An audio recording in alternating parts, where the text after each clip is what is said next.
بسم الله الرحمن الرحيم الحمد لله رب العالمين والصلاة والسلام على سيدنا محمد وعلى آله وصحبه أجمعين أما بعد. Last Wednesday we had talked about the beginnings of the Battle of Badr and the fact that the Prophet ﷺ had to verify from the Ansar whether they were willing to fight with the Prophet ﷺ or not. And as we said, that the Ansar, the leader of them, Sa'd ibn Mu'adh, he stood up, he gave a beautiful speech, and he committed to whatever the Prophet ﷺ wanted them to do. Now, when the Prophet ﷺ saw these enthusiasms coming from the Sahaba, he began the preparations for the war. And now that the Ansar had committed, so he could use their manpower, if you like. And so he divided up the group or the army into three flanks, if you like.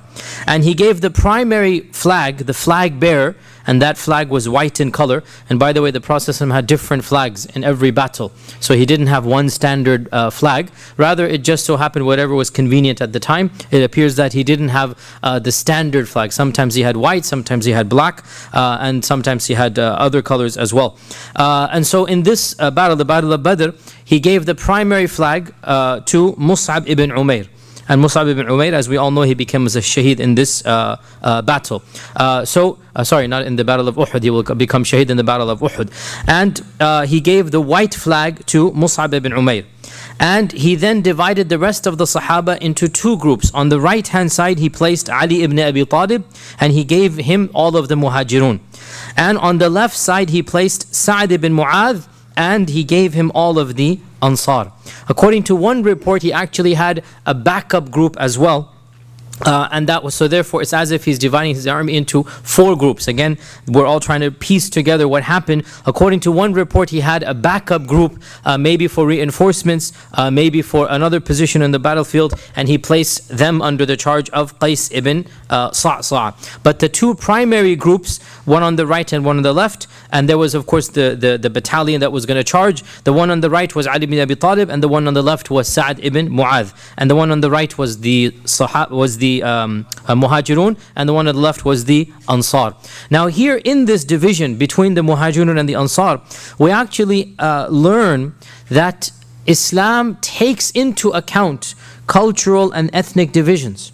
In that the Ansar were given one group and the Muhajirun were given another group. Why is this? Because every person is more familiar with his own ethnicity, his own people. The Muhajirun knew each other better, and the Ansar knew each other better. And the Muhajirun felt more comfortable together because after all, they had lived together, they had grown up together. And similarly, the Ansar, they also felt more comfortable together. And therefore, we learn from this that the attitude of some Muslims to ignore culture completely or to ignore any type of ethnic division, this is an extreme. Allah Azza wa Jal clearly says, we have made you shu'ub and qaba'il, and shu'ub means large qabilas, if you like, the mother qabilas. It's translated as nations, but the concept of nation is a modern concept, as you know. Shu'ub means basically maybe races or ethnicities. So one sha'ab is the Arab sha'ab, another sha'ab is the Indian sha'ab. So this is like shu'ub. And then qaba'il is the sub-tribes. Qaba'il is the actual tribe. This is Quraysh, this is Hudal, this is the Banu Murrah. And so Allah is saying, I have made you all of these different ethnicities and different tribes so that you may lita'araf, will get to know one another. In other words, this is a tangent of the tafsir. If all of humanity had been the same, how would you stand out? If everybody was exactly the same, how would you stand out? So the fact that we have different faces, different looks, different tastes, different cultures, each one of us has a personal identity. Each one of us has a specific background, if you like. So the point being here that the Prophet ﷺ took advantage of this ethnic division basically by putting each group to itself. And there is no doubt that you just look around you, that birds of a feather flock together, that people of a particular area will congregate, will socialize more than people from another area, and there's nothing inherently un-Islamic about this as long as it's not taken to an extreme, right? And here we have this division of the Ansar and the Muhajirun. Also notice that the Prophet ﷺ put in charge of them, both of the leaders were young dynamic visionaries. Ali ibn Abi Talib on the one side and Sa'd ibn Mu'adh on the other. And both of them were of their noblemen, i.e. Ali is considered to be of the noble, and Sa'd ibn Mu'adh, as we know, he was also considered to be of the future leader of the Ansar. And once again, there is this pragmatism, there is this reality that you cannot deny that there are certain people in every community, they are more respected than others, right? Some people have this utopic notion, everybody's exactly the same. No, they are not. Some people have qualities that set them apart from others. Some people have leadership. Some people have charisma. Some people have those qualities that make them respected amongst their peers. And the Prophet ﷺ did not choose a nobody. He did not choose a person unknown. He chose those people who would have had the respect of their respective ethnicities, right? Ali is the great grandson of Abdul Muttalib. Ali is the cream of the crop of the Quraysh. He is the young man coming up. So the Quraysh all admire and love him. His lineage, his father, everything is perfect. After all, his father is Abu Talib, and he was the chieftain of the Banu Hashim. And of course, on the side of the Ansar, Sa'd ibn Mu'adh, he was going to become, as you know, the leader, if you like, of the Ansar, had he not died his shaheed death, as we'll come to inshallah, and his time in the Seerah. So once again, an element of pragmatism, that we look to our community. Not everybody is respected the same.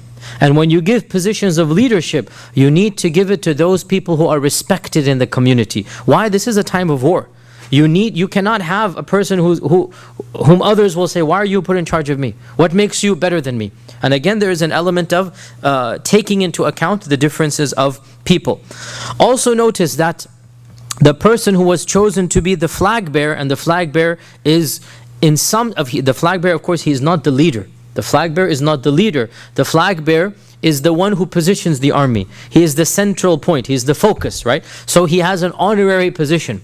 And he chose somebody whom both the Ansar and the Muhajirun could basically look up to. And that is Mus'ab ibn Umair. He is a Muhajir, so he is Qurashi. And yet he is the earliest of the people to immigrate to Medina. And therefore, the respect that he has amongst the Ansar is unparalleled. After all, most of the Ansar converted at his hands. And so Mus'ab ibn Umair is chosen. He was a Muhajir, he's a Qurashi, he's of the noblest and the richest families, and yet he's also converted most of the Ansar at his own hands, and therefore he was the most Madani of the Muhajirun.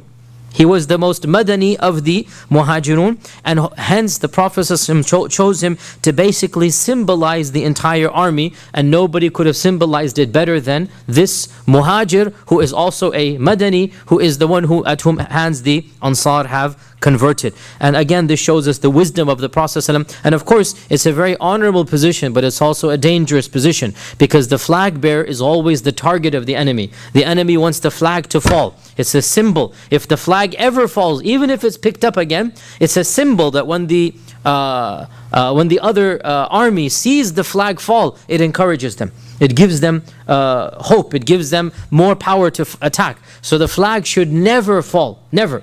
And therefore, the flag bearer is always the center of attack.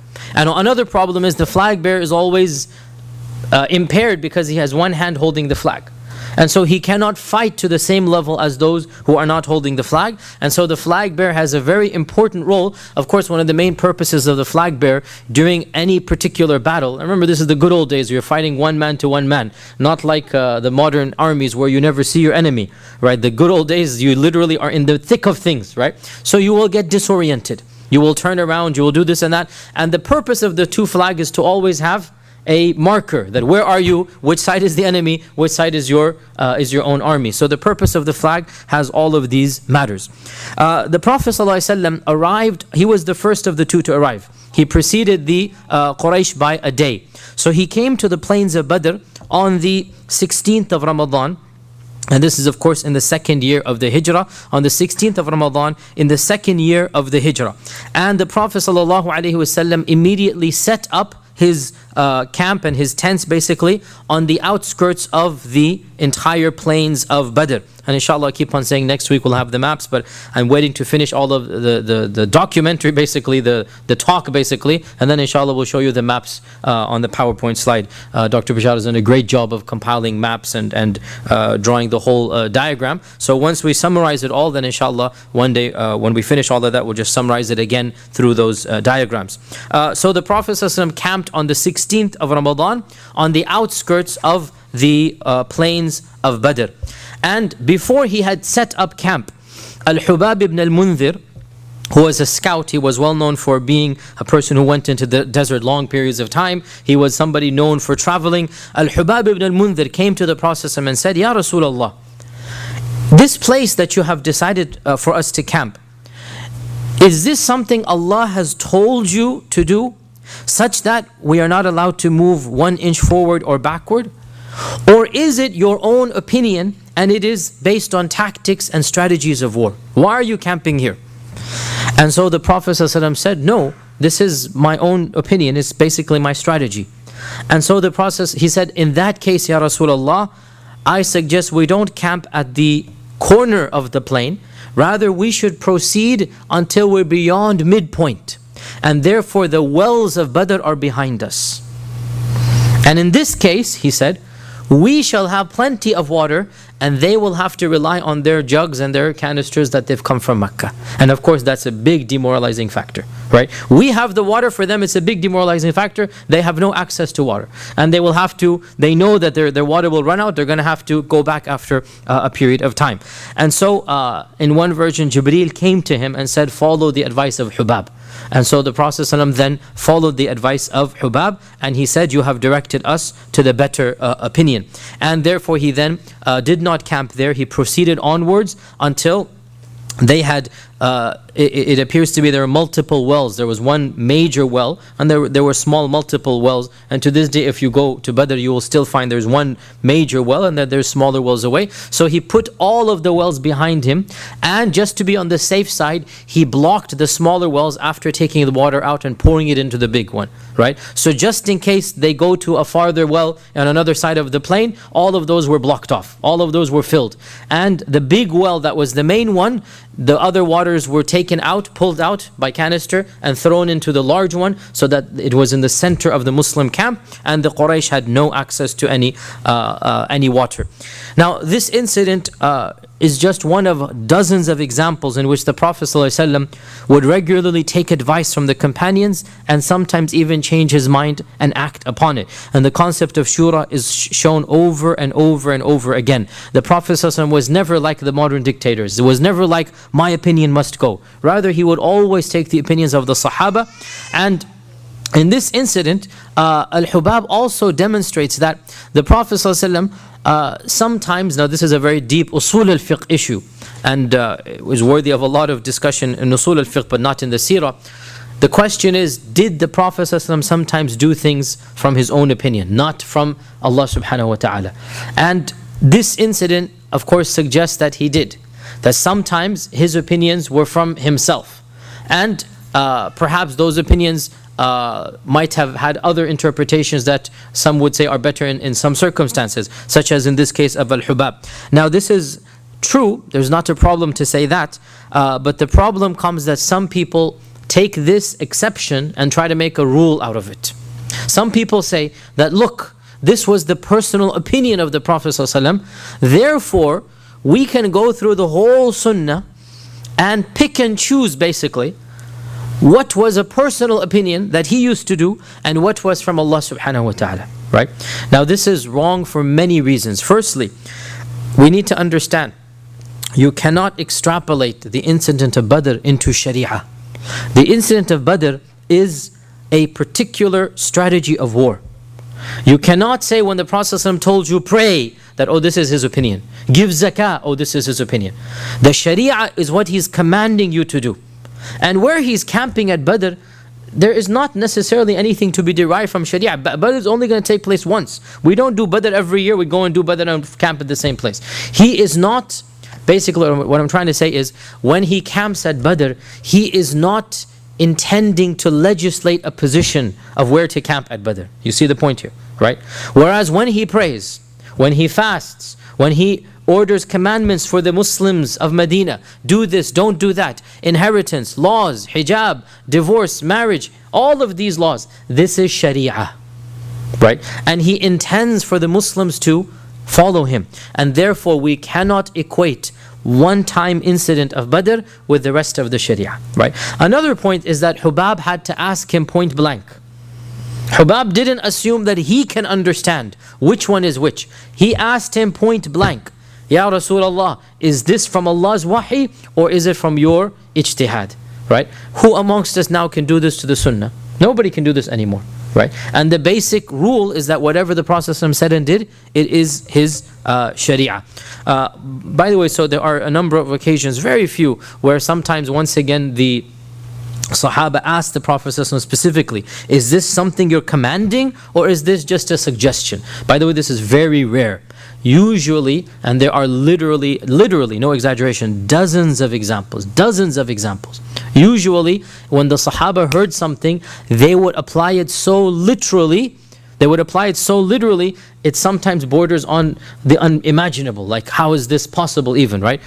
So there's two incidents, both of which literally have the same almost story. And that once that the Prophet ﷺ was in his tent and one of the Sahaba was outside, and there had been a command. This was in one of the expeditions that nobody should enter the tent. And this Sahabi had a pressing need. And so he asked the Prophet, Ya Rasulullah, may I enter the tent? I need to speak to you. So the Prophet said, yes.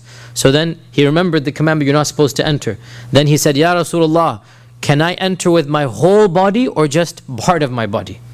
And he's so confused now, like, are you telling me to just put my head in the tent, right? Or are you telling me to physically step in? So he has to verify, right? Another instance of this nature is once the Prophet ﷺ was giving the khutbah, and during the khutbah he mentioned to somebody to stop. And there was a Sahabi coming into the door and he didn't see the context of that word stop, right? So he literally stopped mid-door with a foot up, stop. And he just stopped right there.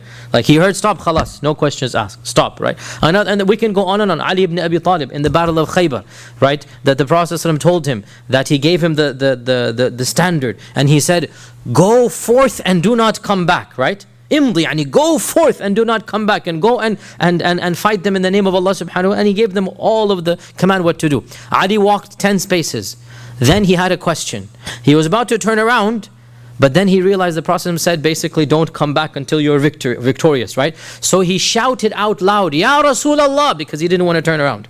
Ya Rasulullah, what should I tell them when I am surrounding? Like, what are the conditions you want me to kill? The point being, he was being so literal here that he doesn't even turn around, because the Prophet said don't come back till you're victorious. So he didn't want to turn his back until he was victorious, right? So the point being, we have hundreds of examples like this, but we have one or two where there's an overriding reason why one of the Sahaba asks, is this wahi from Allah or is this just a suggestion, right? So this is one of them. And then of course there's a famous incident which is somewhat humorous as well, and that is the incident of Barira. The incident of Barira. Barira is a long story, but the short of it is that she was a slave and she was married to a slave, and she was freed. And in Islamic fiqh, when the slave is freed and he or she has a marriage, it is up to them whether they want to continue the marriage or not. It's up to them. They can then annul the marriage. So now that Barira becomes free, she has the right. Does she want to remain married to a slave or not? She can, without his permission, because now she has the right to do this. She can annul the marriage. Fasakh is called, right? She can annul the marriage. So she decides to annul the marriage.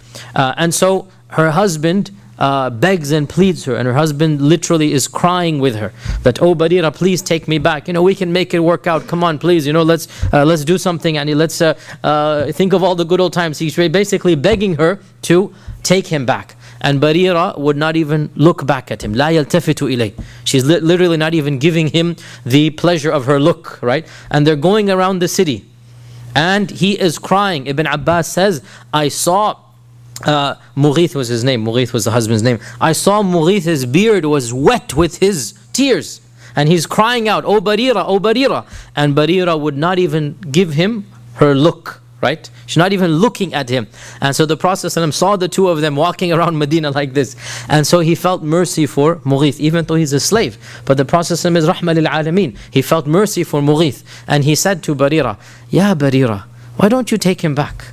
I mean, come on, this poor guy, and he's crying, he's begging, why don't you take him back? And obviously Barira has no desire to take him back because all of this has taken place. So she said, Ya Rasulullah, ata'muruni?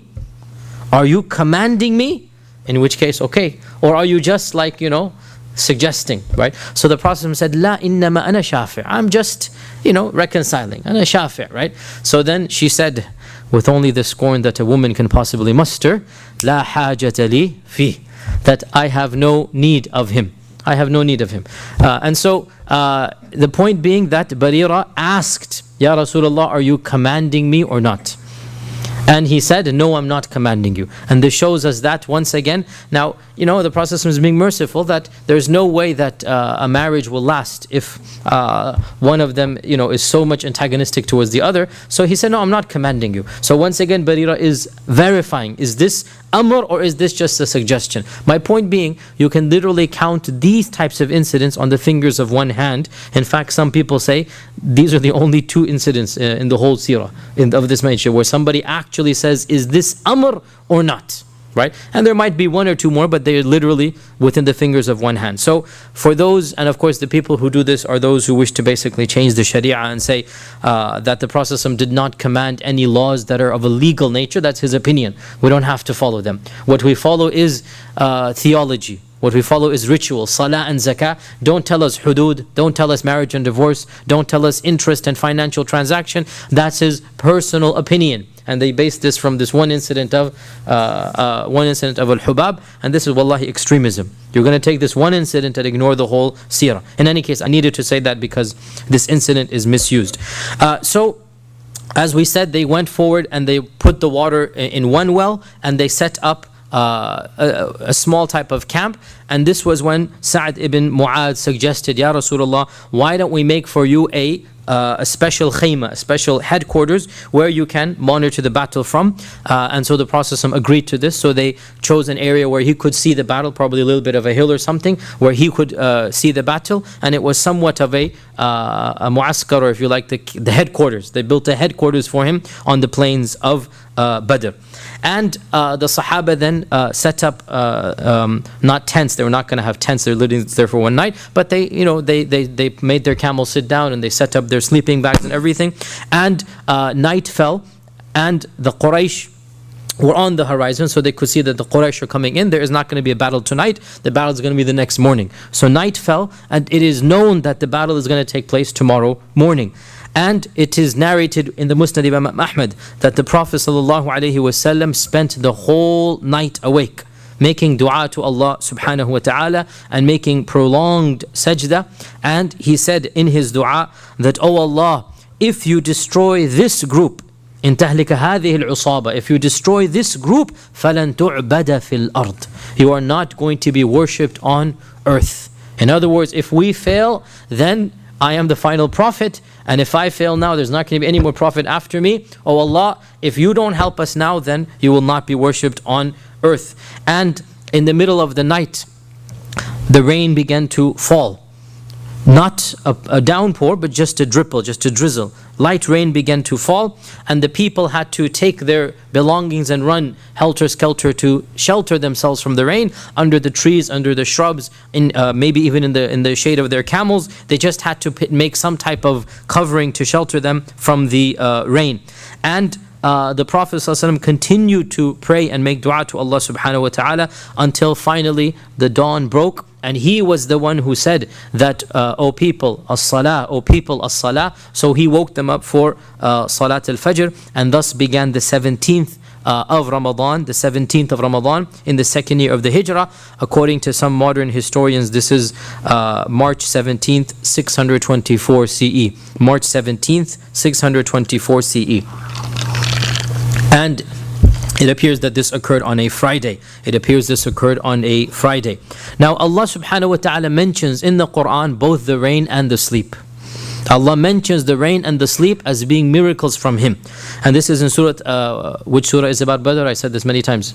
Surah Al-Anfal. Right? Basically all of Anfal is about Badr. From the beginning to the end is basically a reference to Badr. And Allah says in Surah Al-Anfal, إِذْ يُغَشِّيكُمُ النُّعَاسِ, when sleep overcame you, when you became drowsy.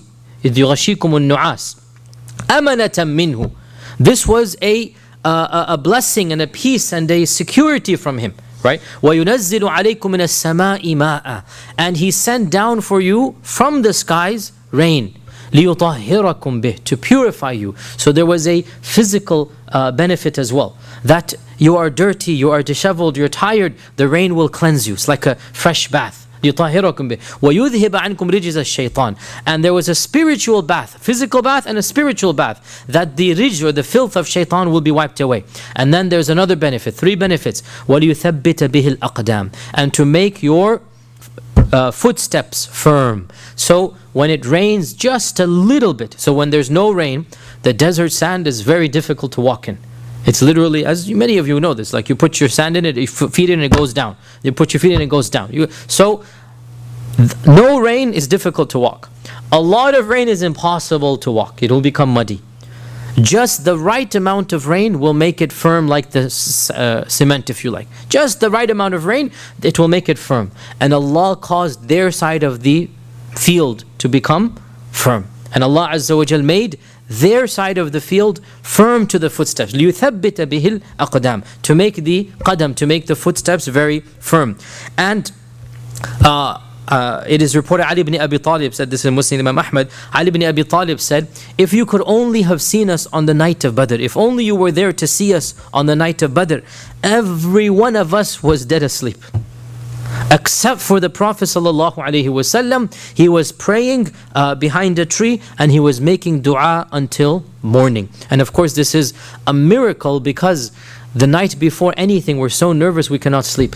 The night before any major exam, any major test, how about a major battle? How are you going to go to sleep? But Allah said, I was the one who caused you to become drowsy. Why? Because sleep makes you fresh, sleep makes you firm, sleep makes you powerful. And so Allah blessed them with sleep. Can you imagine in the Quraysh side? They didn't get the rain, they didn't get the sleep, so automatically Allah is blessing the Muslims in so many different ways. And again, we know, إِن يَنْصُرْكُمُ اللَّهُ فَلَا غَالِبَ لَكُمْ. If Allah helps you, then there is none who can overcome you. And it is also said, even though I have not found an authentic isnad, but it is found in some books, that the Quraysh side, they received a downpour of rain. And of course this is the worst, because it makes the ground muddy. And when the ground is muddy, then you cannot do anything. So the Quraysh side, they got the bulk of the rain, and the Muslim side, they got the perfect amount of rain. This also shows us the concern of the Prophet ﷺ, that even though he is the Prophet of Allah, and even though he puts his trust in Allah, still, what can he do as a leader? He is concerned for his people. So the whole night he spends making dua to Allah, making sajda to Allah subhanahu wa ta'ala, begging and pleading Allah subhanahu wa ta'ala. And in fact, Ibn Mas'ud says, reported in Tabarani, that I have never seen anyone pleading in my whole life. He said, I've never seen anyone pleading more than the Prophet ﷺ was pleading on the night of Badr. So Ibn Mas'ud is saying the amount of pleading and begging throughout the whole night. He said, I've never seen anybody pleading that type of pleading other than the Prophet ﷺ on the night of Badr. And the question arises, did he go to sleep at all? And there's a little bit of a discussion amongst Ibn Kathir and others. Did he go to sleep at all? Ibn Kathir says he did doze off. He did doze off, and it was in this dozing off that Allah showed him the dream. What dream is this? It is referenced in the Quran. It is referenced in the Quran where Allah subhanahu wa ta'ala says, إِذْ يُرِيكَهُمُ اللَّهُ فِي مَنَامِكَ قَلِيلًا, against Surah Al-Anfal. That Allah showed them to you, them meaning the Quraysh, to you as being very small in number. You saw their army as being very small. وَلَوْ أَرَاكَهُمْ كَثِيرًا. If he had showed them to you kathir, as much as they were, لَفَشِلْتُمْ وَلَتَنَازَعْتُمْ فِي الْأَمْرِ. You would have despaired, and you would have began differing with each other. وَلَكِنَّ اللَّهَ سَلَّمْ. But Allah protected you. Allah protected you by not showing you the real quantity, by giving you a boost of confidence. Now, not showing the real quantity, this is not misinformation. Because if there are 100 people and you see 10 of them, these are 10. They're not, there's 10 out of the 100. If Allah were to have shown 150, this is incorrect information. Right? Allah showing some of the people and not all. There is nothing incorrect over here because Allah never does anything incorrectly. Allah says, وَمَنْ أَصْدَقُ مِنَ اللَّهِ حَدِيثًا, who speaks the truer than Allah? So Allah Azza wa Jal did not tell the Prophet you're seeing the whole army. Rather, He showed him a dream. And the dreams of the Prophets are true. And so the Prophet saw a section of the army. And this section is a correct and valid and true section. So when the Prophet woke up, he felt a surge of confidence. Right? And that was the goal of to give him that comfort, to give him that surge. Allah knows he's going to be victorious. So before the victory, he's made feeling optimist. The optimism is there. And this is of the mercy of Allah subhanahu wa ta'ala. That Allah Azza wa Jal showed him their quantity to be fewer than they actually were. And as the sun rose up and they have prayed Salat al-Fajr, the Prophet ﷺ is now starting to align the Muslim army, and he did a tactic that was never done before amongst the Arabs. This tactic that we all know of, but amongst the Arabs, they did not have this tactic. The Arabs of old, they had the tactic of al-farru wal-kar. Al-farru wal-kar. And al-farru wal-kar, the best way to describe this is, you can just imagine they do an attack basically in circles, if you like, right? They go out and they attack the army, and then they come back and they recuperate, and then they go out and they attack and they come back and they recuperate. Al-farru wal-kar means they go in batches and they come back, and they go in batches and they come back. This is al-farru wal-kar. The tactic of the Prophet ﷺ is the modern tactic that we are all used to, and that is military battalions marching in rows, all of them in rows. And Allah Azza wa Jal references this in the Quran. إِنَّ اللَّهَ يُحِبُّ الَّذِينَ يُقَاتِلُونَ فِي سَبِيلِهِ صَفًّا كَأَنَّهُمْ بُنْيَانٌ مَرْصُوصٌ. Of course, modern military maneuvers, we all know that that is the most effective way. That you have rows upon rows, literally, and all modern armies, what do? They learn to march in rows. This tactic was not known to the Arabs. This was not practiced by the Arabs. But Allah Azza wa Jal taught our Prophet ﷺ this tactic, and this is now the standard tactic of all armies in the world, and that is to have ranks and rows and files. The entire army should be in rows. And of course, now in the Battle of Badr, they didn't have all of these weapons. They only had some of them. But of course, eventually what should be done is that the front row is going to have the javelins and the spears. And the back row is going to have the bow and arrow. And then the middles are going to have the swords, right? Now, in the Battle of Badr, they had some of these weapons, but not enough to really form a proper battalion. Nonetheless, they did what they could. And that is to have those who had spears were right in the front, and the people with the swords were the bulk, and everybody had a sword. Swords were what you all had. And then they had a few bows and arrows, and so the bows and arrows were put at the back. And that is, of course, all of this, the Prophet did not go through any military school. But it's something that Allah Azza wa Jal just blessed him with, this intuition of how to arrange the army. And this, of course, worked out for the betterment of the Muslims. And the Prophet ﷺ was walking between the rows, straightening them like he straightens the rows for salah. Like literally having them in absolute straight lines.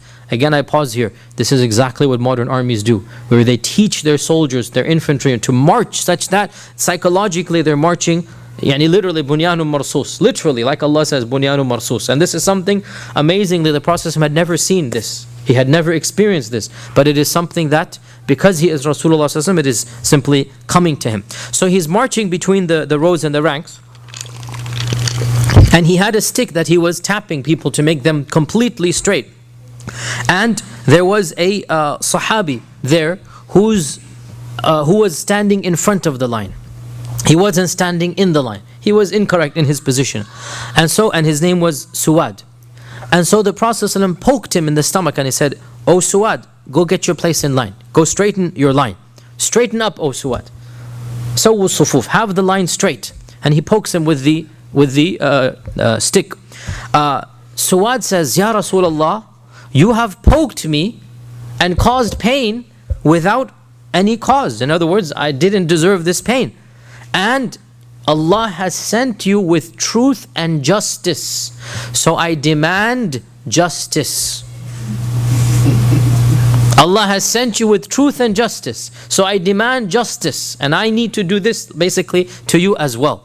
Can you imagine they're about to have a battle? Can you imagine? And the Prophet did not, he's literally just poking him. I mean, come on. It's just a poke. It's not like he's putting a sword or something. It's just get your place in line. And Suwad says, I demand justice. Can you imagine any other general, right, who would have spoken to him in this manner? Can you imagine any other person? What would they have done if a private, if an infantryman speaks in this fashion? Immediately the Prophet ﷺ drops the stick, raises his shirt, drops it so you can pick it up, raises his shirt and says, here's qisas. Your turn. Here's qisas.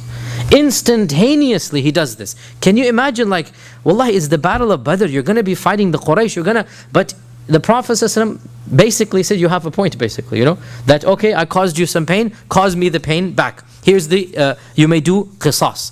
And Suwad immediately bowed down and hugged and kissed the skin of the Prophet ﷺ that was exposed. He kissed his stomach and he hugged it. And the Prophet ﷺ said, what is this, O Suwad? You're supposed to have poked me. What is this, O Suwad? So he said, Ya Rasulullah, you see the situation we're in. You see the situation we're in. And so if I die, I wish that my last breath or my last time be that my skin touch your skin before my death, right? Of course he didn't die in that battle, but the point being, now this is also a genius here, right? Look at how he's thinking, that when the Prophet ﷺ pokes him, instantaneously he thinks of a plot basically to kiss the Prophet ﷺ, to hug the Prophet ﷺ. How else is he going to do this? So the Prophet ﷺ made dua for him and asked Allah Azza wa Jal to bless him. And again, this obvious here, the ideal role model that was set by the Prophet ﷺ in the sight of Allah subhanahu wa ta'ala when it comes to rights and privileges and wrongs and dhulm. Everybody is the same. Kings and the peasant, they are all under the sharia of Allah subhanahu wa ta'ala. And that is why the Prophet ﷺ was so literal. He said, yes, you're right. I shouldn't have poked you without any reason. That you caused pain. And what is this pain? What is the poke? Wallah, you do this. We do much more to our kids and our loved ones every day, right? But the Prophet said, you're right. And instantaneously he raised his shirt, and this shows us his humility, his humbleness. It shows us that this is why our religion led the world for as long as it did. That the leader and the led, the ruler and those who were ruled, they were all equivalent in the eyes of Allah subhanahu wa ta'ala. And we all know of the famous stories where sometimes even the Khalifa, and when he went to the court, he was judged as being wrong. And the famous story of the Jew and Ali ibn Abi Talib, where when Ali was taken to court, the judge ruled against him. Right? And Ali accepted that judgment, and the Jew immediately accepted Islam, and he said, this religion that causes a judge to judge against the Khalifa has to be the religion of truth. And this is why Islam was what it was once upon a time. Nonetheless, so the Prophet ﷺ made dua for Suwad and continued to go down and making the rows straight. As the sun is rising and finally the two armies can see one another, so we can say this is probably around 7:30 in the morning, the sun is just about rising here, the Prophet ﷺ saw a man hastily running back and forth, galloping on his camel in the lines of the Quraysh, galloping back and forth in the lines of the Quraysh. And the Prophet ﷺ said, if there is any good in the Quraysh, it is in that person. And if they have any good in them, they shall listen to him. In another version he said, if they listen to him, they shall be successful. They shall be good if they listen to him. And he said to Ali ibn Abi Talib that, O Ali, call out to Hamza. Hamza was standing right in the front. Call out to Hamza and tell me who is that man and what is he saying. So Allah gave him wahi that man is saying something good, but he didn't tell him what. So he told Ali to ask Hamza. So Ali went and marched forward and asked Hamza to find out who is that man and what is he saying. So we infer from this that Allah told him that the man has some wise words, and so the Prophet said, if they listen to him, they shall be good. And who was this man and what does he say? We'll talk about inshallah in a while. Also, when the Prophet saw the Quraysh, once again he began to raise his hands to Allah and making dua to Allah against the Quraysh. And he said, O Allah, this is the Quraysh. They have come against you with their pride and their arrogance, challenging you and rejecting your messenger. O Allah, your help that has been promised. O Allah, your help that has been promised. O Allah, your help that has been promised. I.e., I want your help that has been promised. O Allah, cause them to be destroyed today. So he continues to make dua even until the very last minute. Let's pause here, go to the side of the Quraysh now. So there's two things happening at the same time. So let's pause here, go to the side of the Quraysh, then come back to the side of the Muslims. On the morning of the 17th, as the two armies are facing one another, the Quraysh has come late last night, so they don't really know who they're facing, meaning the size, the quantity. Right? They're still uncertain. And so they send right after Fajr, most likely, when the sun is, or maybe even at dawn, we don't know an exact time, but before the armies begin to meet, they send their most experienced scout. His name is Umayr ibn Wahab al-Jumahi. Umayr ibn Wahab al-Jumahi. They send their most experienced scout to go find out how large is the army of the Muslims. And so Umayr goes far and wide, maybe even circles around. But he goes around the plains of Badr alone to get an estimation of how large the Muslims are. And when he came back, he told the Quraysh, they are around 300. That's pretty precise. They're around 300 plus or minus some. But I feel that this is a huge catastrophe about to happen. They didn't ask his opinion, but he's offering his opinion. I feel there's a huge catastrophe about to happen. Young men of Yathrib, charged, eager, enthusiastic, young men of Yathrib, waiting to inflict death. A group of people who have no help other than their swords. They don't have armor. They don't have battalions. They don't have too many spears. They don't have too many javelins. They don't have too many bows and arrows.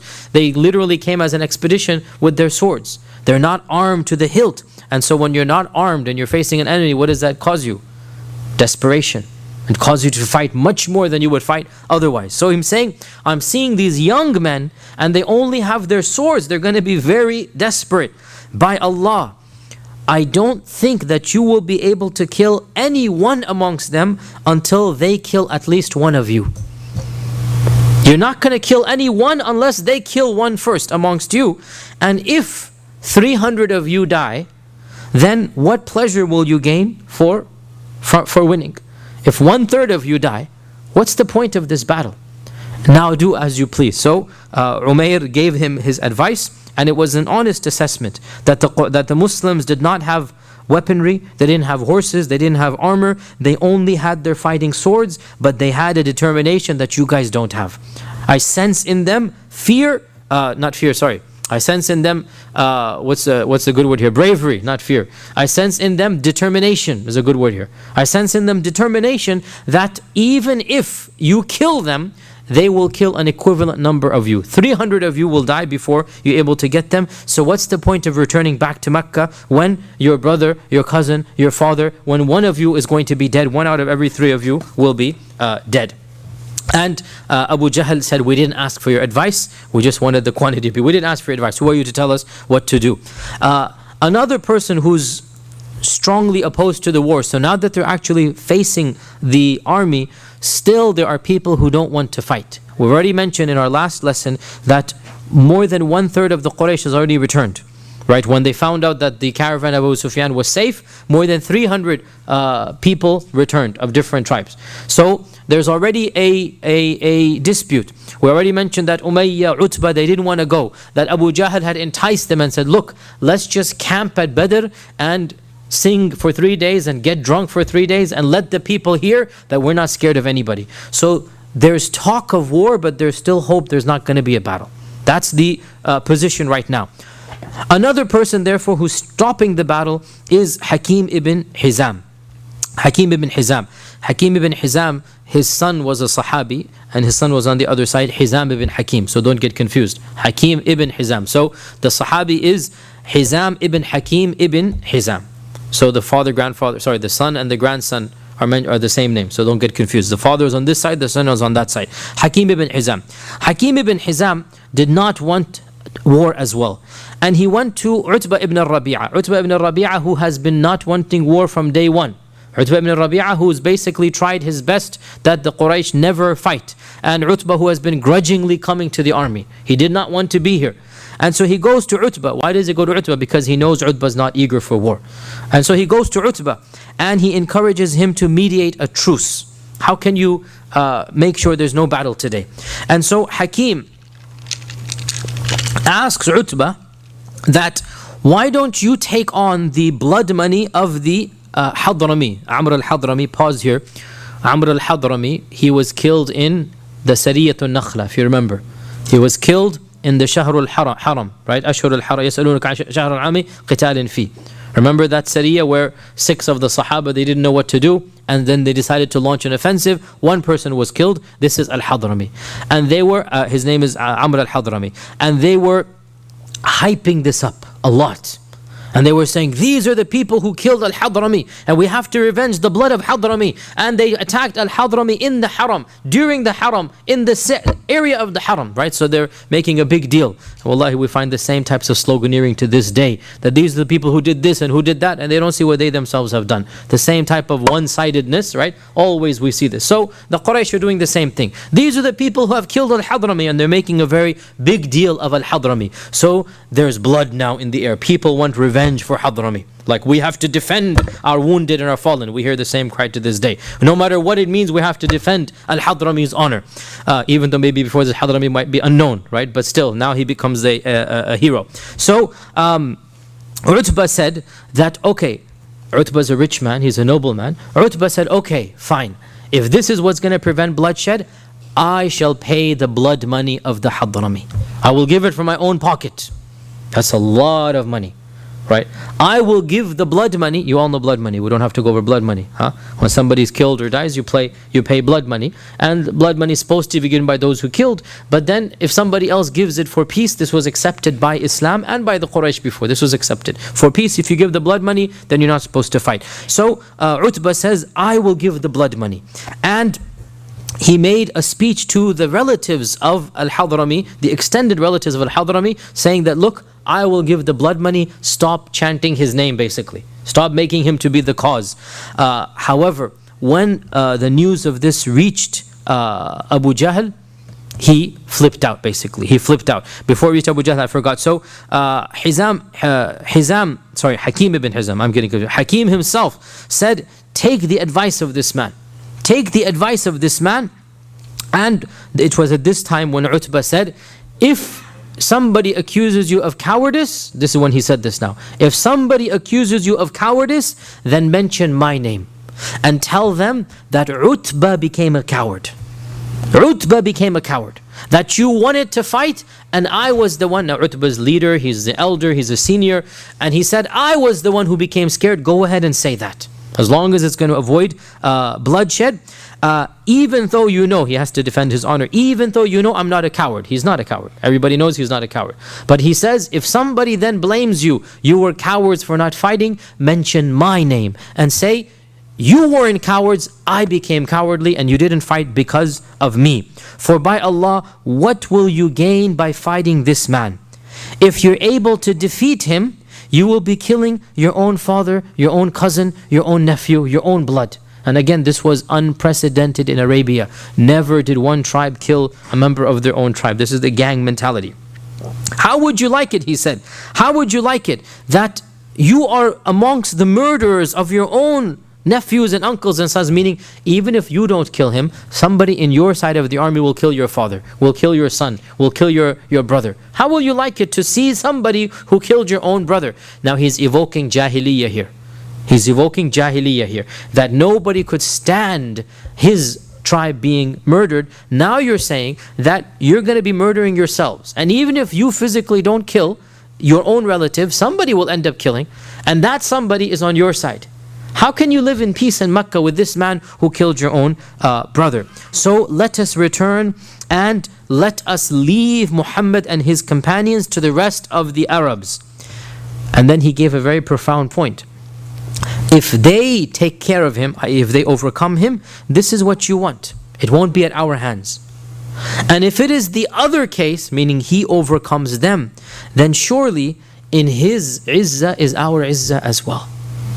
Meaning, isn't he a Quraysh in the end of the day? And if he wins over, then this is for our good as well, right? And you will have an excuse that he will forgive you if he were to ever conquer Mecca. Now imagine, subhanAllah, he's thinking all of these steps ahead. That if Muhammad ﷺ is successful, then alhamdulillah, that's what you want for your own tribe, to be successful. And when he comes back to Mecca, you can remind him, look, we didn't fight you that day, so forgive us. Even though he was going to forgive them anyway, as we know. And if he's not successful, let the Arabs, other Arabs deal with him. So this was when he was on his camel and he was going back and forth, and that is what the Prophet is seeing on the other side. And so he's saying, if they have any good, they will listen to the man on the red camel. This is the parable of the man on the red camel. This is the man who has some sense in him. So when he's going back and forth, Hakim is so happy that finally this blood money will be paid, that Hakim himself rushes to Abu Jahl. And he says, "Oh Abu Jahl, Utbah has agreed to pay the blood money of the Hadrami, and so let us avoid this bloodshed."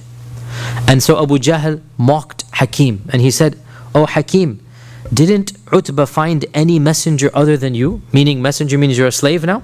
That you're a servant of Utbah now? Didn't he find any slave, any messenger other than you? And so Hakim said, "I am not a messenger to him, but this is basically my message as well," meaning I want this as well.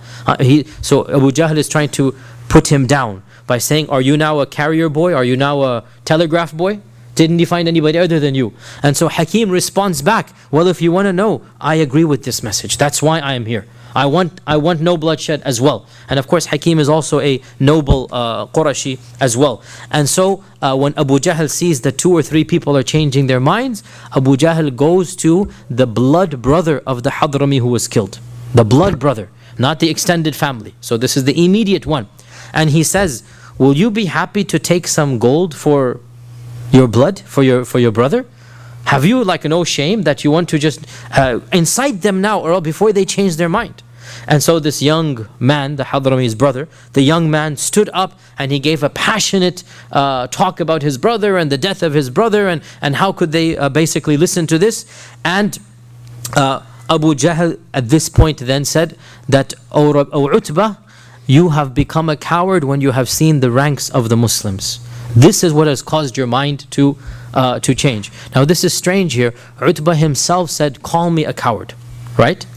When Abu Jahl called him a coward, he flipped. Even though he's saying, "You call me a coward, I'll take it."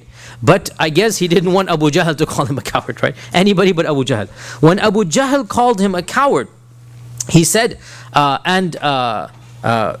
he sent a bit of a derogatory phrase, which I'm not going to translate fully, but he said to him that, and he didn't speak to him directly, he spoke to him in the third person. He said, "This person," meaning Abu Jahl, "who perfumes his behind with perfume of women." So he's basically making very derogatory terms about him. "He accuses me of being a coward?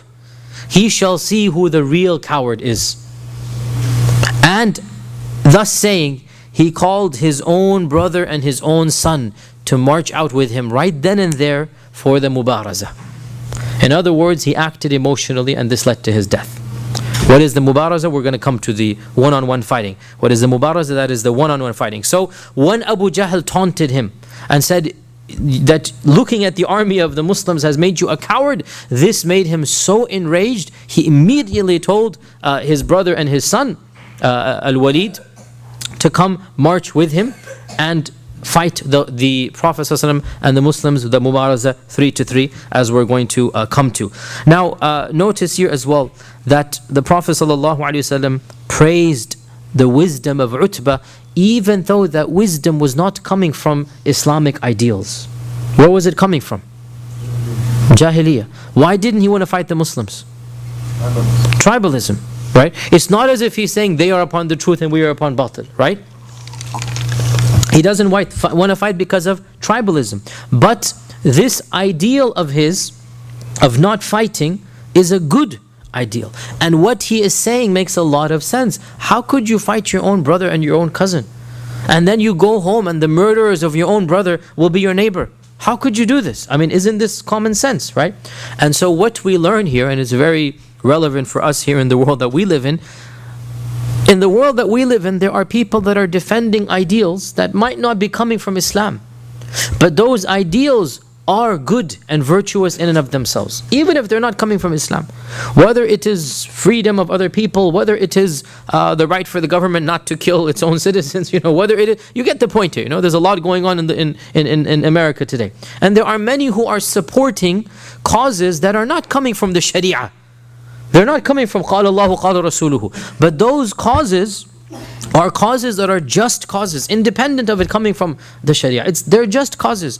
No government should kill its own people, execute them without any trial. No government should send drones and just fire upon civilians. And there are many people in these lands that are opposed to these policies.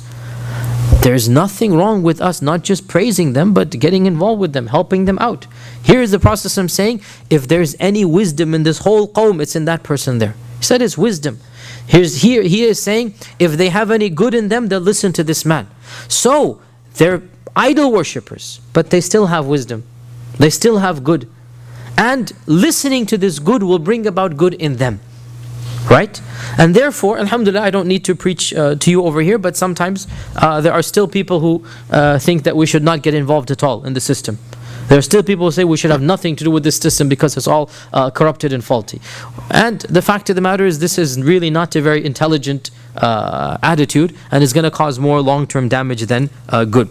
And so even though his ideals were coming from Jahiliyyah, still because those ideals were good, the Prophet ﷺ called it wise ideals. And this shows us, and the whole seerah shows this to us, that a person can be good and bad at the same time. A person can be an idol worshipper and still have principles that are worthy of admiration and respect, and yes, even support. Now, as the Quraysh themselves are lining up, Abu Jahl stands up and makes a dua to Allah loudly so that everybody hears him.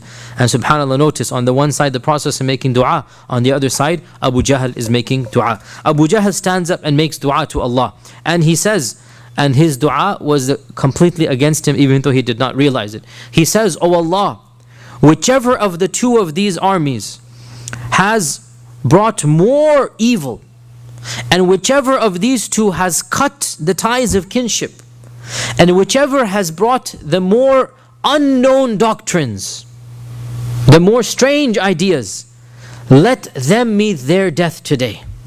And in all three of these counts, Abu Jahl is more guilty than the Prophet ﷺ. So the one who's bringing more evil, the one who's cutting the ties of kinship, subhanAllah, why are they fighting the Prophet ﷺ? Cutting the ties of kinship, right?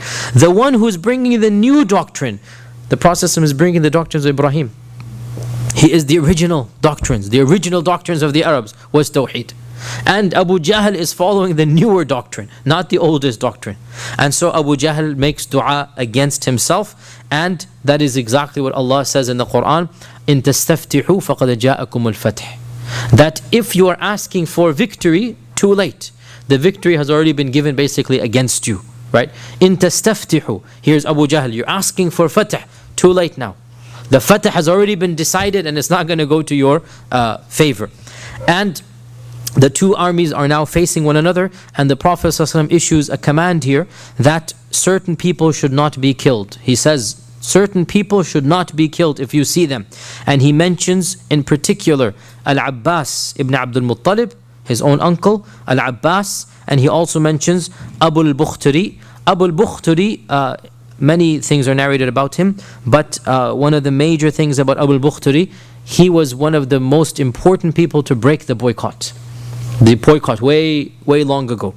And he mentioned some others, and he said all of these people, they are fighting even though they don't want to. They're karihun.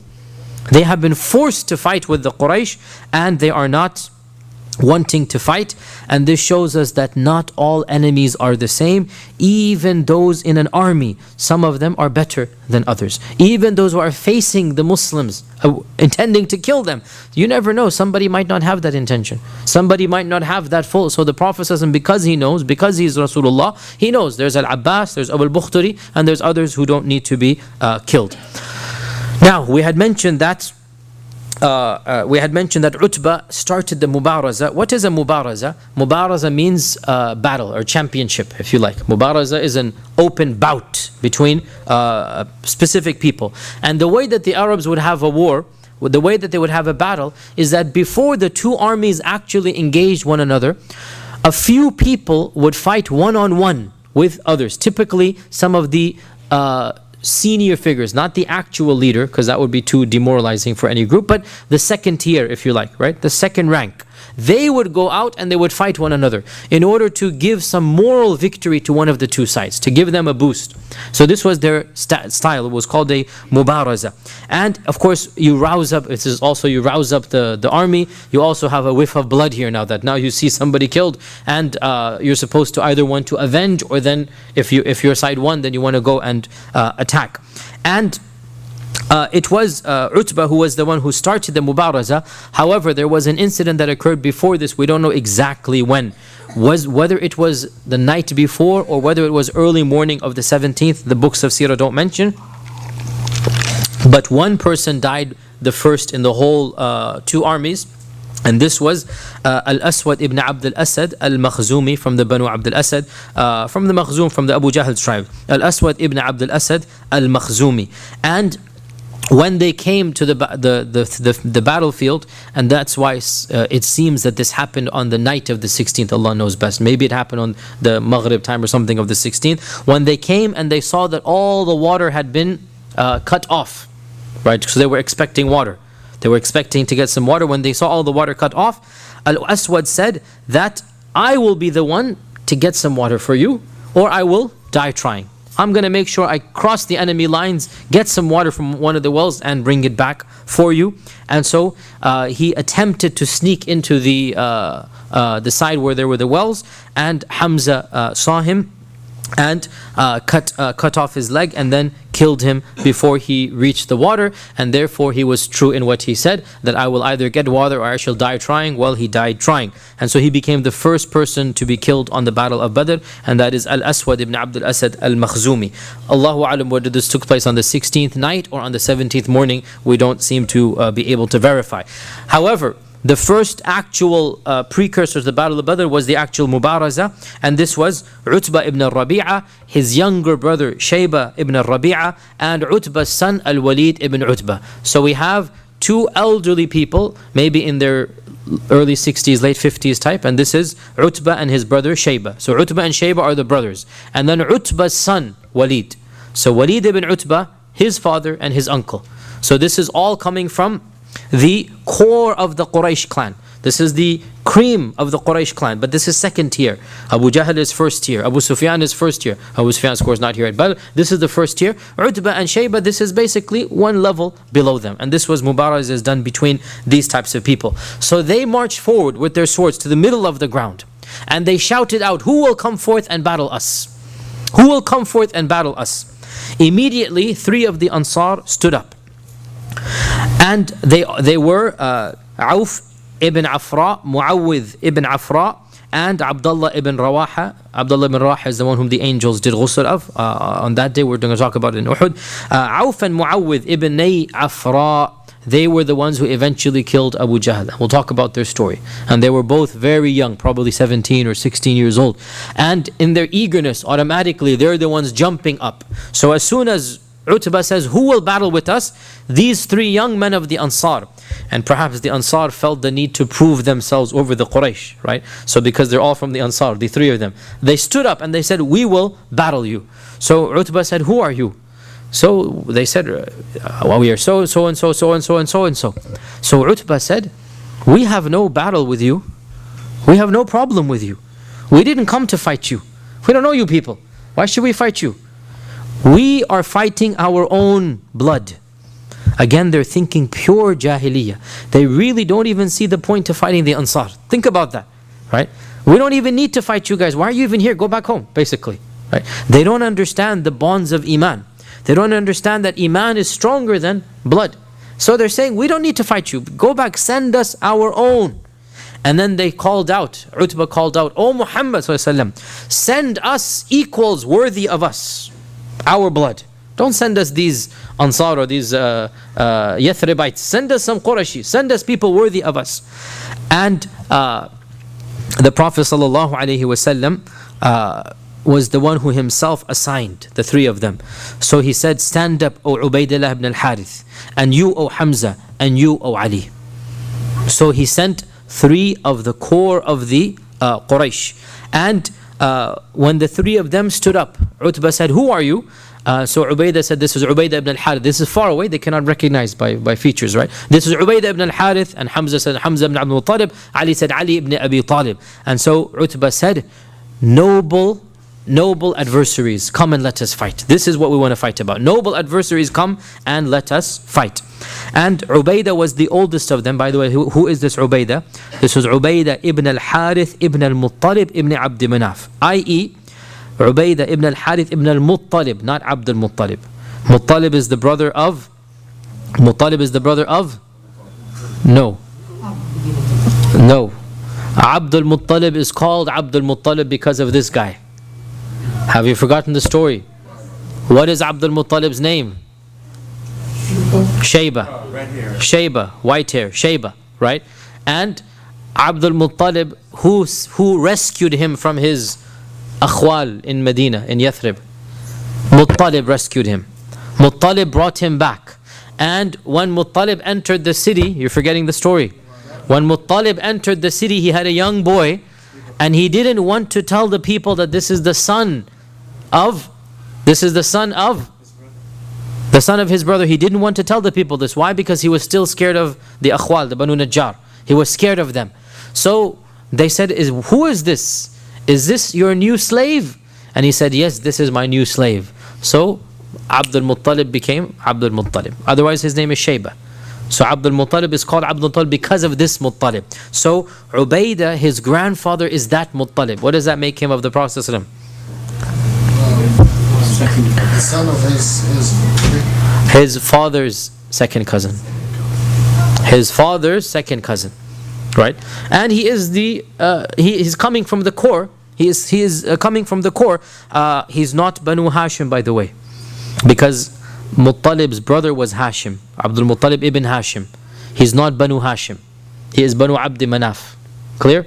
So he's one of the seniors of the Banu Abd Manaf, not of the Banu Hashim, but still they're all Quraysh. So he sends Ubaidah ibn al-Harith, and he was the eldest. He was the oldest amongst them. And Ubaidah is the oldest, so he automatically goes towards Utbah, and Utbah is the oldest amongst them, right? And Hamza, who is the middle, he goes to Utbah's younger brother, and that is Shayba. So Hamza is the middle-aged one, and he goes to Shayba, the middle-aged one. And then of course the two youngsters are Ali on the one hand and Al-Walid ibn Utbah on the other, right? So automatically each one goes to somebody who's worthy of the opponent. And of course common sense, there's no need to. By the way, some of the books of hadith mention changes around here, but this is Ibn Ishaq's pairing, and honestly is the only logical pairing. Right? It's the only logical pairing, that each one is by age, and this is what we expect. It's common sense that everyone will find somebody for his own age group. And it is said that both Hamza and Ali, the younger of the two, both Hamza and Ali instantaneously pounced on their opponents, and they were able to kill them without a single injury to themselves. Details are not mentioned. All we know is that both Hamza and Ali, they exchanged some blows, but no blow was able to come on them, and they managed to kill their opponents. And as for Ubaidah, Utbah managed to slice his leg off. In the battle, he managed to slice his leg off. Ubaidah fell down, and Utbah was about to kill him. But by that time, both Hamza and Ali had finished off the other two, and so they came to the rescue of Ubaidah, and so they managed to kill Utbah. And so the father, the son, and the uncle, or the brother, if you like, all three of them died. All because of what? All because of what? Because he was insulted that Abu Jahl called him a coward. Think about how foolish that is. He was insulted that Abu Jahl called him a coward. And subhanAllah, look at Allah's qadr. These were not the worst of the Quraysh, neither were they the best. They were not the worst of the Quraysh. But their hamiyya, their tribalism, their what do you want to call it? Like, it's basically the arrogance of just, look, my tribe, right? My tribe, whatever is my tribe, that is what is going to be done. Just because of this, even though Utbah was not one who wanted to fight, but when you're morals are not based upon Quran and Sunnah, when your morals are stemming from anything else, even if they have some wisdom, they're also going to have some faults in them. And so in the end, all three lost their lives because of hamiyya, because of overheated, if you like, paganism. And Allah references this in the Quran, according to many scholars of tafsir, in Surah Al-Hajj verse 19. In Surah Al-Hajj verse 19, Allah says, هذان خصمان اختصموا في ربهم. هذان خصمان اختصموا في ربهم. These are the two people who are arguing. They're arguing about their Lord. According to the majority of the scholars of tafsir, هذان خصمان اختصموا في ربهم is a revelation regarding these two mubarazas, basically. That one group has one position about their Lord, another group has another position about their Lord. And Ali ibn Abi Talib used to say that I will be the first person who will, ikhtasamu means they're going to argue in front of their Lord. I will be the first person who will argue on Yawm al-Qiyamah because I was the one who was the first to kill on Badr, and this ayah came down about me. And so this is one interpretation of Surah Al-Hajj verse 19. Surah Al-Hajj verse 19. So the Mubaraza proved to be a big, oh by the way, Ubaidah was carried on the shoulders of Ali and Hamza, and he died a few days later from the effects of the wounds because his whole leg was cut off and they were not able to stop and cure that or stop the bleeding, and he was an elderly man as it is, and so he became an after effect shaheed, not in the battle, but because of the wounds of the battle he eventually died a few days after this.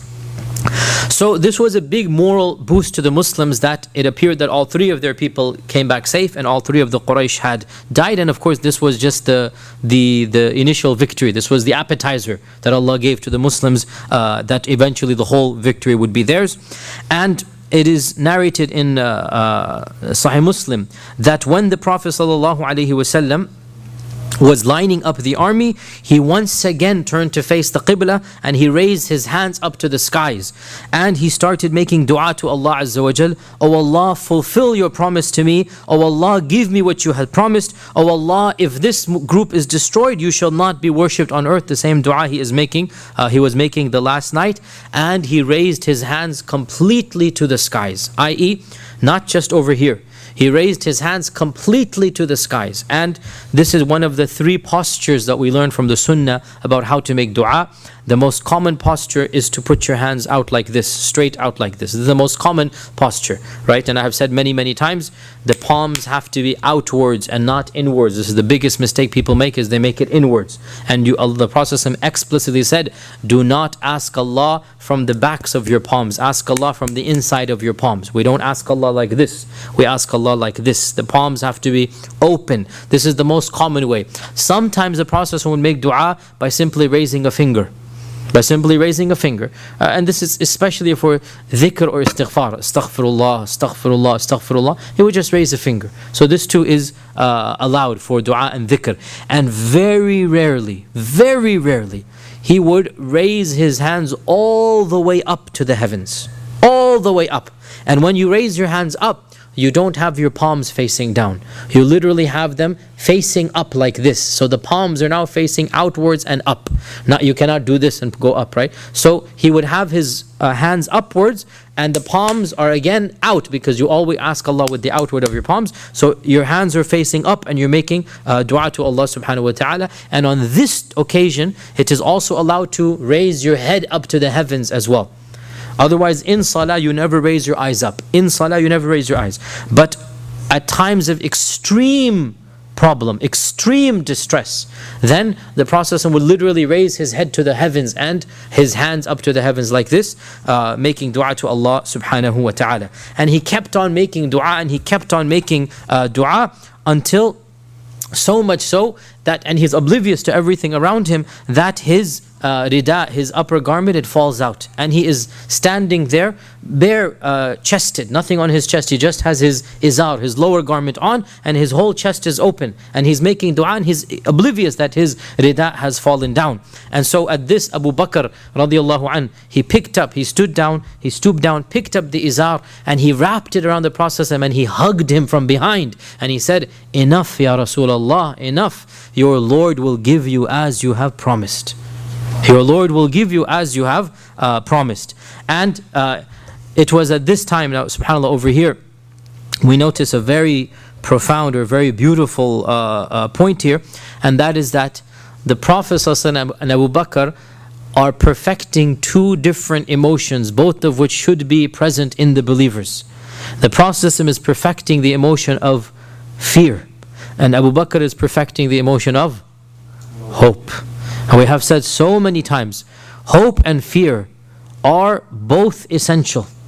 Hope and fear are both essential in the heart of the believer, and you have to have both. And each one has a time where it deserves to be more than the other. At this point in time, the Prophet ﷺ had more fear in his heart that my dua will not be accepted. And Abu Bakr had more hope. And at this point in time, even though both are necessary, of course, fear is more appropriate because you're facing the army. Because this is the time where everything will be manifested. And so even in this, the Prophet ﷺ, of course, and he is Rasulullah, Abu Bakr is second always. Abu Bakr is manifesting hope, and the Prophet ﷺ is perfecting the emotion of fear. And so he hugged the Prophet from the back, he put the izar on, he lowered the hands, and he said, enough ya Rasulullah, your Lord will give you as you have promised. And he had barely said this when the Prophet ﷺ went into his trance, which means that wahi is coming, right? So literally as soon as he lowers his hands, Allah's response comes, right? And this goes back to the hadith in Abu Dawood that the Prophet ﷺ said that when Allah's servant raises his hands up, Allah is embarrassed that those hands come back without putting something in them, right? Allah is embarrassed. The word used is hayi, shy. Allah is shy. You know, just like when a beggar comes to one of us, he keeps on begging, you just feel shy. Come on, let me just give him something, right? And Allah, وَلِلَّهِ الْمَثَلُ الْأَعْلَى, to Allah belongs the more perfect example. If any one of us with nobility feels shy when somebody comes and asks and asks and asks, how about Allah Azza wa Jal? How perfect is His nature? And how about His messenger is doing the asking, right? How about Rasulullah is doing the asking? How can those hands come back without giving him something? So barely has those hands come down, except that Jibreel comes with his wahi. And the wahi, basically he closes his eyes, he appears tense, you can see that wahi is coming. And then when the wahi is lifted, Ibn Mas'ud said, he turned around and it was as if his face was the moon. And when the wahi is now lifted, whatever news is happening, it has made him so happy that his face is now like the moon. And he tells Abu Bakr, Abshir ya Abu Bakr. You're telling me to calm down? I'm telling you, be happy. Abshir ya Abu Bakr. For indeed the help of Allah Azza wa Jal has come. The help of Allah Azza wa Jal has come. This is Jibreel. He's pointing now. This is Jibreel. He has worn his turban and he's holding on to the straps of his horse, guiding it through the valley. And Allah revealed in the Quran that that when you ask Allah Azza wa Jal, I shall help you بِأَلْفٍ مِّنَ الْمَلَائِكَةِ مُنزَلِينَ, I shall send 1,000 angels for your help, and one for every one of them. They have 1,000, I'll send 1,000. And one angel could have taken care of all of them. But Allah Azza wa Jal is saying, don't worry.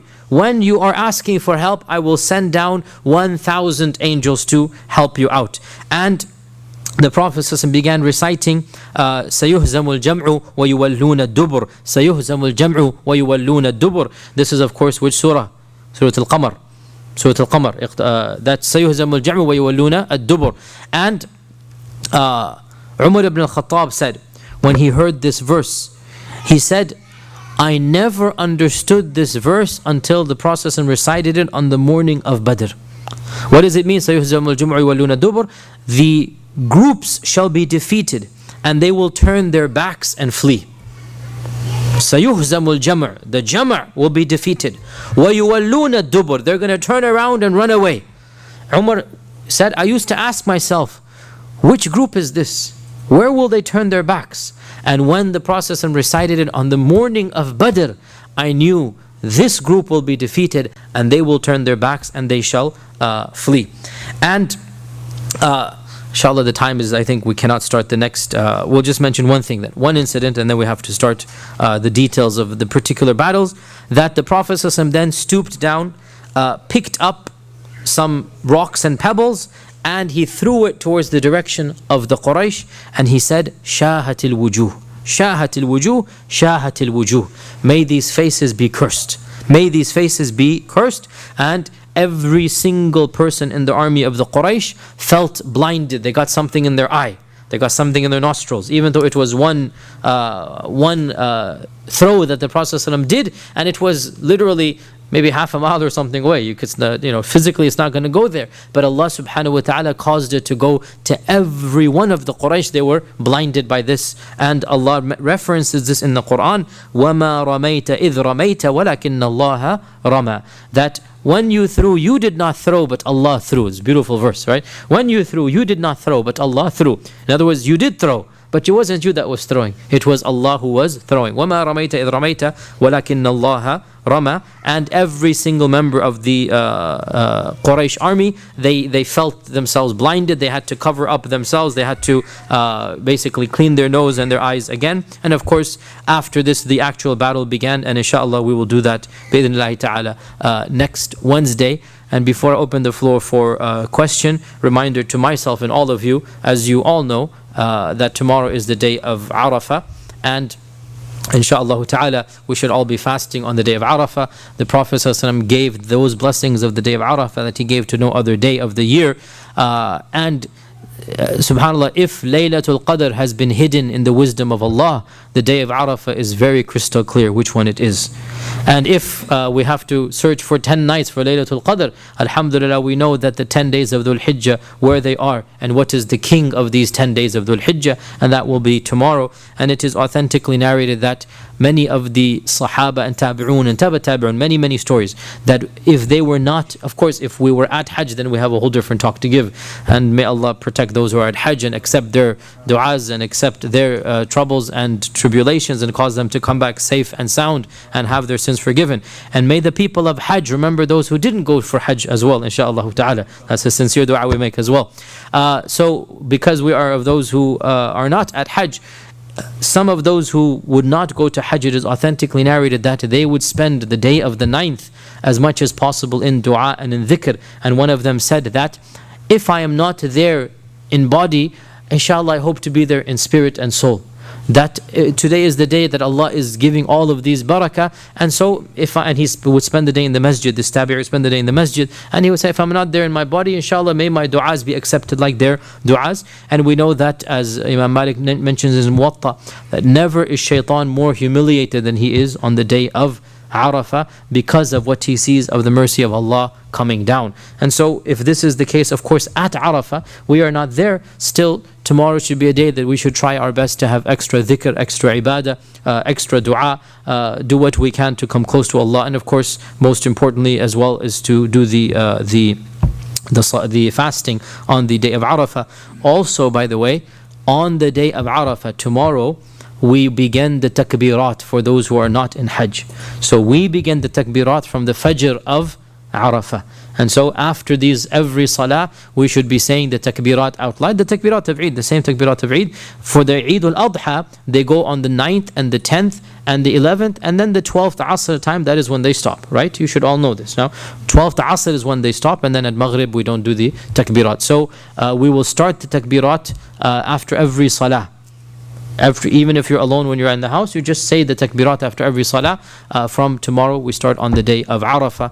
And then of course announcement for the Eid, as you all know, is in the Cook Convention Center at 9 a.m. and it's Friday. It's going to be jam-packed. It's a regular work day, so please try to get there by 8:45 or 8:40 or something. It's going to be a long line for parking, you all know that. So we're also going to try to expedite the process, but you know how it goes. We're going to play it by ear, but we understand a lot of people have to go back to work, so we cannot delay Eid too late. That's what I'm trying to say, right? No doubt we're not going to start exactly at 9, but I mean, we're not going to go too late, because we have to make sure that people get to work.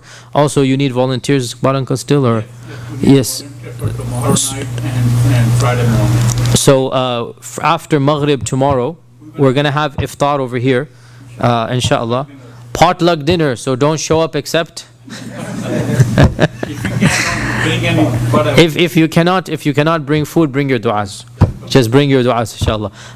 But it's potluck dinner, so try to think of varieties of dishes, inshallah, and bismillah, let's have iftar here tomorrow. And then from after Maghrib, if you can spare an hour or two, Brother Iqbal needs your help to set up and make the convention center prepared for the Eid Salah, inshallah ta'ala. We have a few questions, inshallah, bismillah. Is there Jum'ah or that day? So the Prophet ﷺ once had, only one time in his life, he had Eid and Jum'ah on the same day. He had Eid on Jum'ah. And so he said in Khutbatul Eid that whoever has prayed Eid with us does not need to come for Jum'ah, but we are having Jum'ah here, meaning in the masjid. So if a person prays Eid, the fard of Jum'ah is lifted. If he comes, it's good. And the community must have Jum'ah, so every masjid will have Jum'ah. The fard of Jum'ah is lifted, but if he doesn't pray Jum'ah, he must pray Dhuhr in its place. Okay? So it is not fard to come for Jum'ah on the day of Eid if you have prayed Eid, the Eid prayer. Clear? If you, Okay. And if you pray Jum'ah, then alhamdulillah. Okay, yes. in the preparations for the battle, the decision of the Mubarizah and the lining everyone up in rows and strategy, how much of a role did Hamza play? He was experienced in warfare. Did he not have a prominent role, or was it all Rasulullah deciding it? So the question is, how much of a role did Hamza play in the assigning of tasks and roles? Again, our big problem is the bulk of these incidents are not mentioned. And believe me, I have scoured the books and tried my best to get as many incidents, and there's also entire dissertations written about Badr and about Uhud and about, so I literally have PhDs and master's dissertations just about every battle, right? So people have spent 5 years literally just scouring everything. And I have, alhamdulillah, most of these dissertations at home, so I go through these and and unfortunately we don't have that many riwayat. I mean, as it is, can you imagine any incident? How much can you record of it? As I have said many times, how much can you actually record of it? So also, when the Prophet ﷺ is there, you want to record what he's doing. So we don't really have, I mean, it's amazing we actually have the amount of details we do about what's happening in the side of the Quraysh. It's amazing we actually have this, because some of those converted to Islam later on, so they're telling us what happened. It's actually a blessing from Allah that we have what happened. Otherwise, who would know what's happening in the side of the Quraysh? So sadly, no, we don't know what role Hamza played in the preparation. Allah knows best. Yes? The Battle of Badr was in Ramadan. Fasting was hard at that time? Muslims were fasting? La, the fardiyya had not yet been revealed. The fardiyya had not yet been revealed. It was just about to be revealed. And this was the second year of the Hijrah. And remember, the first year of the Hijrah is when they actually did the Hijrah. Remember, there's no zero. Remember, in calendars, there's no zero, right? And so this is like the first full year that is coming upon them. The actual timing of the revelation of Siyam seems to have been right after the Battle of Badr. It seems to have been. And also remember that the first year of Ramadan, Allah Azza wa Jal allowed those who were able to give a fidya every day. Remember this, Surah Al-Baqarah, right? Fidya tut'amu miskin. That if you had the money, it wasn't that fard. There was much more lax. Whereas the year after that, فَمَنْ شَهِدَ مِنْكُمُ الشَّهْرَ فَلْيَصُمْهُ. That's when it became. So again, all of the laws came down gradually. So Allah knows best. We don't have an exact date when the Siyam was revealed. We don't have. But because of the fact that there's no mention whatsoever of the fasting at this time, what people have inferred is that the revelation to fast came down. Aqiba means right after the Battle of Badr. And this fits in perfectly to Surah Al-Baqarah overall, that most of Baqarah came down. In fact, all of Baqarah came down except for the last ayah, the ayatul Dain and that whatnot. Pretty much all of Baqarah came down the first year and a half after the Hijrah. Right? So Baqarah is the earliest Madani revelation. So some of the revelations are right before Badr, such as the change of Qibla, and some of the revelations are during Badr. There's 1 or 2 ayat that reference Badr, and then some of them are right after Badr. So we can say that the fasting, Allahu Alam, is right after the incident of Badr. But there's no exact date, so Allah knows best. Any question from the sisters before we break? Okay, final question from the brothers. Okay, Bismillah, we will then. We want to. No problem. You were hesitant to ask. Well, it's actually a complicated issue about the ability of the Prophet ﷺ to be a mujtahid, or in umur dunya, that he can make calls in umur dunya and he could be wrong, like the hadith of the Balah, when he suggested to do something to the Balah and it failed, and he said, "Antum a'lamu bi umuri dunyakum." So that's in umur dunya. Now in umur sharia, can he be a mujtahid? Is it possible for him, or is that against the? So this is a deep question, and it's not easy to answer, and every madhab has positions about this, and this is a topic of usul al-fiqh. The question the brother is asking is, can the Prophet ﷺ have a personal opinion in matters of the Sharia? He clearly can have a personal opinion in matters not related to Sharia. For example, where to put the army. This is a personal opinion in matters not related to the Sharia. Can he have personal opinions in matters related to the Sharia?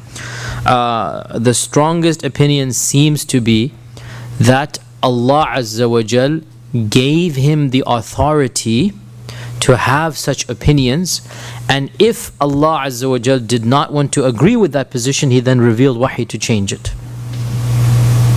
So Allah gave him the authority to legislate Sharia upon us, and that authority is binding by Allah's command. وَإِن تُطِيعُوهُ تَهْتَدُوا.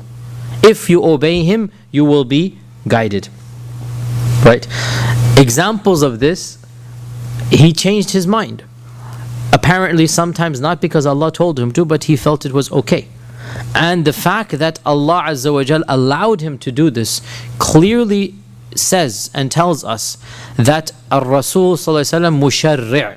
The Prophet Sallallahu Alaihi Wasallam is somebody whom Allah has allowed to propagate Sharia. A classic example of this is the issue of men visiting graves. Issue of men visiting graves. The Prophet ﷺ prohibited men from visiting graves, and then he wanted to visit his mother's grave, and so he asked Allah permission. So he initially thought that we should not go to graveyards. This is his own position, and he knows it's his position, and he makes it binding on the ummah, and the ummah follows him. So the only time you enter a graveyard is to bury somebody. You go bury somebody, you get out. That's it. So graveyards are abandoned then. Then he wanted to visit Amina, and so he asked Allah permission to visit Amina, and Allah gave him permission to visit Amina. And that's the famous hadith. He went and he cried, and then he said that kuntu nuhitukum an ziyaratil qubur.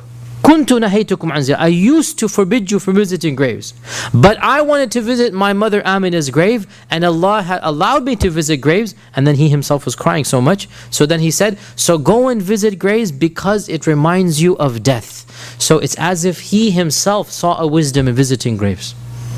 Reminds you of death. And he said, go ahead and visit graves. Right? The key point here is that nobody should say that, well, then this means we don't know what is from Allah, what is from the Prophet, because in the end of the day, we don't care. Allah has commanded us to follow the Prophet. So if Allah Azza wa Jal did not agree with a decision, He would reveal wahi for it, as we know in the case of the prisoners of Badr, for example. Right? If Allah Azza wa Jal did not agree with something, He would then reveal something for it. So the fact that Allah does not reveal anything means that whatever the Prophet said that's a different story. Is binding. This is fiqh al-awla, no, but the point is still there, that if Allah Azza wa Jal did not agree with any decision, He would reveal wahi. I agree with you, there's no two situations that are exactly the same. But the point being, if the Prophet made ijtihad about anything, and Allah Azza wa Jal did not agree with it for whatever reason, He would intervene and send wahi down. That's what I'm saying. And so when it comes to the Sharia, everything the Prophet ﷺ says and tells us to do is Sharia. And we don't care whether Allah specifically told him this ruling or not, because Allah chose him to be our Rasul. And Allah chose him to be our role model. And so everything he does and says becomes binding upon us. That's what the purpose of Rasulullah is. That's what Allah, that is what a messenger is. وَمَا أَرْسَلْنَا مِن رَسُولٍ إِلَّا لِيُطَاعَ بِإِذْنِ اللَّهِ. Every messenger has been sent so that he is obeyed by his people. Undisputed obedience, right? Yeah, that's the point. وَإِن تُطِيعُوهُ تَهْتَدُوا. Only by giving ita'ah to him will you be rightly guided. Okay? That فَلَا وَرَبِّكَ لَا يُؤْمِنُونَ. No, by your Lord, Allah made qasam by the Rabb of Muhammad. Notice, he didn't have to say وَرَبِّكَ. He could have said فَلَا وَاللَّهِ. فَلَا وَرَبِّكَ. Gave qasam by the Rabb of Muhammad to show that relationship, right? لا يؤمنون. They don't have iman. حتى يحكموك فيما شجر بينهم. Until they take you as their hakam. What does hakam mean? Ultimate judge, right? About any dispute that they have. حتى يحكموك فيما شجر بينهم. ثم لا يجد في أنفسهم حرجا مما قضيت. And then they don't have something in their hearts against what you have said. ويسلموا تسليما. And they submit wholeheartedly. You can't even in your heart feel, why did the Prophet do that? Think about that. That goes Right? against the ijtihad idea, because the ijtihad idea has a possibility that he might be wrong. Like You didn't hear me clearly. If his ijtihad was not agreed by Allah, what did Allah do? He revealed something. it's already been said. I mean, he's And so, yeah, but in his own lifetime it's going to come down. That's why the Sharia did go through some fine tuning. In his own lifetime it's going to come down. And there are many instances of commands being back and forth. Again, I don't want to go into dispute here, but according to one opinion, mut'a was forbidden twice and allowed twice. Back and forth and back and forth. Right? Another opinion says that lahm donkeys, al-bighal, that was also forbidden twice and allowed twice. That there is some fine tuning going on. And there are other opinions as well. Sometimes somebody suggested something to the Prophet and Allah Azza wa Jalla revealed something because of that suggestion. Now it's coming from Allah Azza wa Jalla, but the suggestion came from another companion. I mean, classic example is hijab. Umar was the one who said, Ya Rasulullah, shouldn't your wives and women be wearing the hijab? And Allah Azza wa Jalla then revealed, and so Umar used to be proud and say, وَافَقْتُ رَبِّي فِي ثَلَاثٍ, right? That I agree with my Lord in three things. So you're opening up a door which could be very complicated, but there's no need to. I understand it, it's very easy. The bottom line is, whatever the Prophet ﷺ says is Sharia, as long as there's nothing that he himself does that goes against that. That's the bottom line. And this is, all of the fuqaha basically say this. All of the fuqaha. So the issue is more theoretical. Can the Prophet ﷺ have independent ijtihad? It's theoretical. Even if he did, you have to follow it. And he did. The strongest position is he did. he has ijtihad. He has ijtihad. Yes, but you are obliged to follow it. This is the strongest position. And Allah Azza wa Jalla knows best. Inshallah we will continue next Wednesday, bi-idhnillahi ta'ala. Inshallah.